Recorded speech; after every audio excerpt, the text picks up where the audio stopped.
important for us to have a vision, right? We really need to know where we're going so we can align that with the right opportunities, right? So what do we really want for ourselves? And what I typically see is, when we ask people, what do you want? They will say things like, I want to make more money. I want a better job title.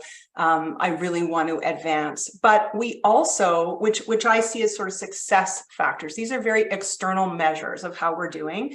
But really, what else do we want? We want fulfillment. We want to be helping others. We want to make an impact. We want to live our values. We want to bring our best selves to work and to our leadership roles.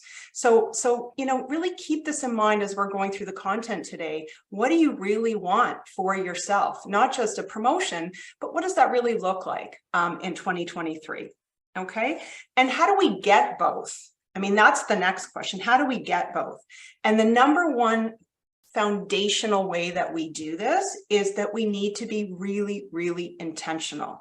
Intentional, again, about what we want, where we're going, and how we're going to show up every day to help us get closer to our goals.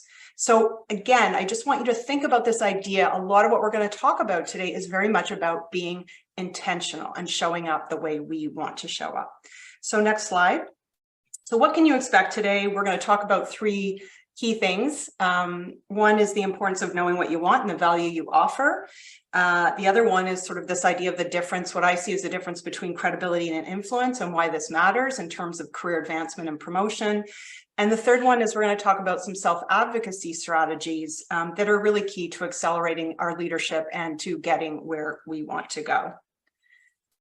So I love this. Probably many of you have seen this slide, this quote from Michelle Obama: if you don't get out there and define yourself, you'll be quickly and inaccurately defined by others. And what I love about it is, what is she really saying here, right? She is saying what we just talked about: intention, being deliberate about how we show up, taking control of our brand so we can take control of our career, right? Not just waiting passively to be promoted, but really actively building our brand, accelerating our leadership so that we can get where we want to go. So the poll is a great start in terms of, understanding this about ourselves, but we need to go a lot deeper. So we're going to talk about that today. So this is one of the 3 things, right? We have to start with really contemplating, reflecting, knowing ourselves, knowing what we stand for, knowing what we're good at, knowing what we want for ourselves, right? So if you understand your values, your strengths, your aspirations, it's so much easier to then understand what is that right next role for us. And are you even in the right organization?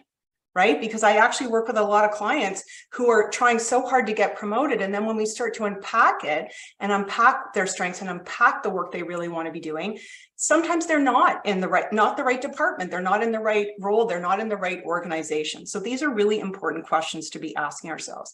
And the thing about branding is, I think a lot of people think of branding as sort of marketing and packaging and, we need an elevator pitch. But I see branding as connecting with who we are at our core. Right? And the good news is that you already have a brand that's authentic to you. And I can say that with certainty because we know that through our genes, our genetic makeup, our fingerprints, we are all unique, right? We're all slightly different. And that is the same thing in terms of we have a set of personality traits, interests that we're drawn to, things we're good at that show up early in our lives. And these are all unique to us, innate to us. So it's about, who we, even just looking at who we were, what we cared about doing, all of that when we were younger tells us a lot about ourselves, right? So this is an exercise I use with my clients where I ask them to imagine themselves at 6, 7, 8 years old, as far, when they can remember being a kid, and what they valued, what their interests were, what were they like? Because again, this is really us at our core. And so if you see, I wrote this very quickly, this little girl is me. Who was she? And what does this say about me? Well, it says that I really value creativity. I really value self-expression. I value, being the boss, like probably leadership today, but I was just a bossy as a 7-year-old, right? I value people. Connection, right? So all of the things that were there when I was young have very much been an important part of how that have guided my career and my success and fulfillment. So I would love to have you actually do this exercise right now. I mean, it just takes literally a few minutes.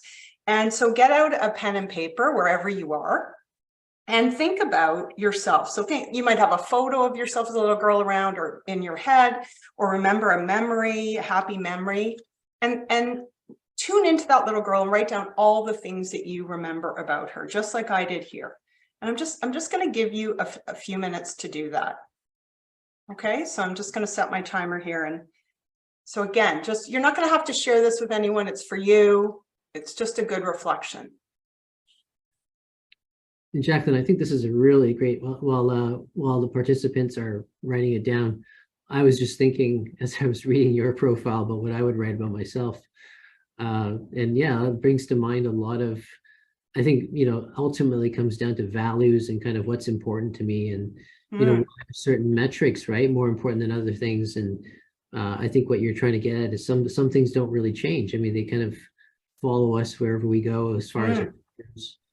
Yeah, I really like this exercise a lot. We'll see what people have to say here. I'm interested, what would come up for you, or what did come up for you when you saw this? I think for me, it would be introspection. For me, it would be probably people person. I love to relate to people, which is why you and I both coach, right? And so, I would say that certain parts of my life, I like leading from the front, but most of the life, I think I like leading from the back, kind of thing. So, yeah, but I don't want to show my child picture there, but you're awfully brave. Yeah, I know that's a brave thing to do, isn't it? Well, just give it just another minute. Yeah, everyone, feel free to type into the box there. Yeah, some words that might come to mind for you. Yeah, that's a good idea. Get that started. So if there's in the Q&A, because we're using the Q&A, but like a chat function, if there's something, what is a word, what is a trait, what is something that's coming up for you as you're either writing or thinking about this, that is really relevant to who you are today, or that maybe is something that you want to bring out more of. That's the thing I often see with this exercise, is we identify things that we sort of, I have clients who say, wow, I really used to be a lot more fearless. Okay, so there's one, influencing without authority. Nice. So I used to be a lot more fearless, or I used to speak up a lot more, and not sort of second guess myself, and so it can really help us see what our strengths are and who we are, but also what are the things we want to play to more, right? And also be confident about, right, Jacqueline? Yeah. I think a lot of times we sort of get maybe sandboxed into a role that we're really good at, but maybe we love to do, right? So I think that's... Yes, I like that, sandboxed into a role. And I do think that happens a lot. Yeah. Right. I think that's a really good point, Simeon. So someone else has said, like, to understand family systems, school systems. So systems, friend groups, organizing, being empathetic, right? Yeah. Yeah, for sure. Artist, good friend, stand up for what I believe in. Yeah. And perceived as shy, but really just a good listener. Right. And, it's interesting. I've had women say that, I was really quite shy as a child, but as I got older, actually, I really evolved, right? Because of my goals. So we're not stuck with these traits, but they are a really important part of who we are. Anybody else want to contribute?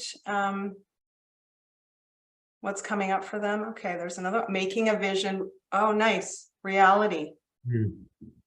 Yeah. Yeah. I love it. All right. So we're just going to move on, but feel free to continue that exercise at home because there's a lot, and really thinking about what we just talked about today, not just, who were you, but who are you today, and how does it all connect, and what's important about it? What's coming up for you that you really want to make sure you're thinking about in terms of your next role in your career advancement. Next slide. So that's just one way. There's so many ways to connect with our superpowers, because again, it not only shows us sort of what's important to us, but it can give us a lot of clues. I mean, to Simeon's point about, are we even in the right role, or what kind of environment do we really do well in? Like I've never been really good in very structured environments, right? I've been in them, and it doesn't mean we can't be successful in them, but it's not necessarily what I love to do. So again, what are you learning about yourself? So here's a couple of other ways that you can do this. If we can go to the next slide. Here's some other exercises I use. This one I really like, making a list of all your accomplishments, your proudest moments, whatever it is, throughout your career. And they don't have to be big things, but why were they meaningful to you? Why are you proud? And then the other piece to that, which is equally important, is what are the traits, the skills, the competencies that you had to use or that you applied in those situations to really make you successful and make you proud of what you achieved. And when we do this and we take time to really think about this, we start to see themes, right? We start to see themes on this right-hand side or wherever we're writing it around, oh yeah, like I really am, like someone in just in the Q&A, I really am I'm an amazing organizer, or it's important to me to be leading, I have a vision and I want to be able to really lead people. Some people are incredibly love the whole people management side of things. Some people, there's just so many different things that may come up for you. So this is a great exercise to do. Another one is to get an external perspective of your brand. And I'm not talking about, we have performance reviews and all of that, and those can be very challenging. I'm talking about literally asking for feedback about your strengths and the value you bring. And I do this in some of my group coaching programs. So talk to your boss, talk to peers, if you have a sponsor in the organization, mentors, clients, anybody. And really what you're trying to get a sense of is, what do you see as my strengths?